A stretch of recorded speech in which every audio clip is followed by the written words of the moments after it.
All right, guys, so I was able to find some deconstruction disassembly videos from when I first took this apart, and what I can confirm is that this upper lip was absolutely level with that, right? So what I've done is I went ahead and clamped just the header on first. And I do remember reading somewhere that they said that's what you want to do. You want to get the header in position, because that makes the most sense anyway. So get your header lined up, do your measurements, make sure the header is right, then fit your corners. And you can do that. I just put the other corner in after the header. I was trying to put the corners in first and then put the header in, but that apparently is not the right way to do it. So the driver's side corner went in. That's all good.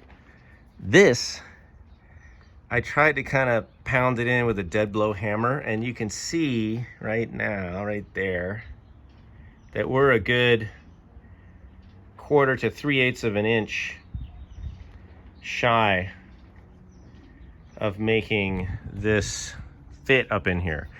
And so what I am willing to do, and probably I will do, is go ahead and trim this piece, trim this down to make it fit the car, and I'm not going to alter the car to make the corner fit. The corner is replaceable. In fact, I have 2 of these, so I can experiment with one of them.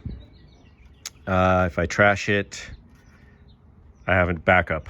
so that's what I'm going to do. I'm going to try to just take this down a little bit and then see if I can just bash that corner in, and then I clamp it down. And as long as I can get the corner to fit and sit down and still have these edges lined up, I will be good. So that's the plan for right now. Okay, it's getting better. I took off some of this material, and you can see this is very close to fitting in there.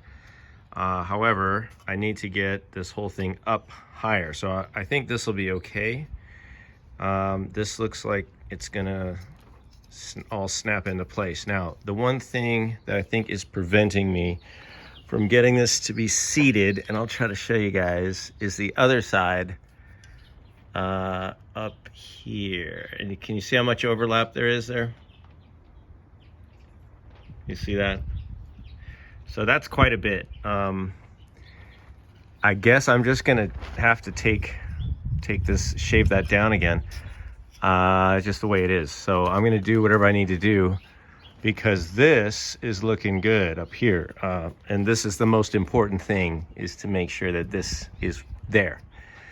And then, like I said, everything else can be in service to that. So I'm not that concerned about how this corner gets into the corner. Once it's there, of course, it's going to get some screws, it's going to get welds, it's going to get adhesive, it's not going anywhere. So the main thing is just get it so it all fits pretty flush, and we're getting there. I'm going to go shave off a little more.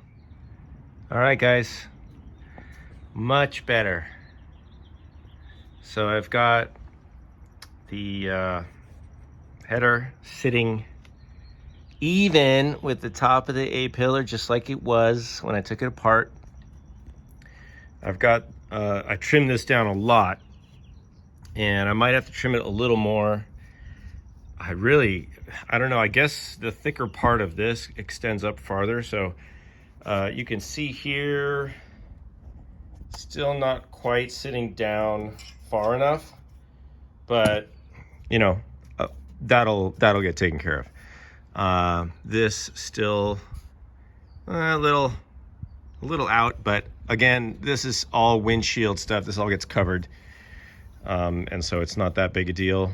This is fitting pretty well. Still kind of a gap over here, but that's fine. But this fits well. The other side is even better. I didn't even really need very many clamps at all.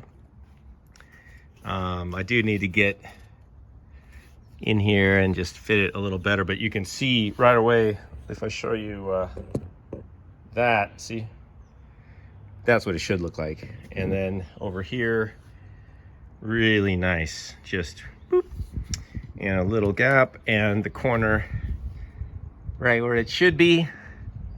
See, and so what needed to happen, by the way, is the header needed to move back towards the back of the car a little bit, and now it's sitting flush. So, you know, you do have to consider all these different angles when you're fitting this thing. So this is a rough fit. You know, I'm not going to start putting any machine screws or whatever, sheet metal screws in here yet. I'm going to go ahead and probably keep grinding that a little bit, get it to fit as well as I can, do some final measurements, get some feedback from the folks, you guys on YouTube and people in the Corvette forum, get scolded and yelled at a little bit, and then I will start putting screws in and welding. All right, but I feel so much better than before, because now this is sitting where it should. And I did find those old videos that I made, thankfully, when I was taking everything apart, so I can verify, and I'll have some reference points. All right, guys, well, I'm gonna pack it up today. I'm tired, it's hot, I haven't eaten lunch. I'm gonna go. I'll see you later.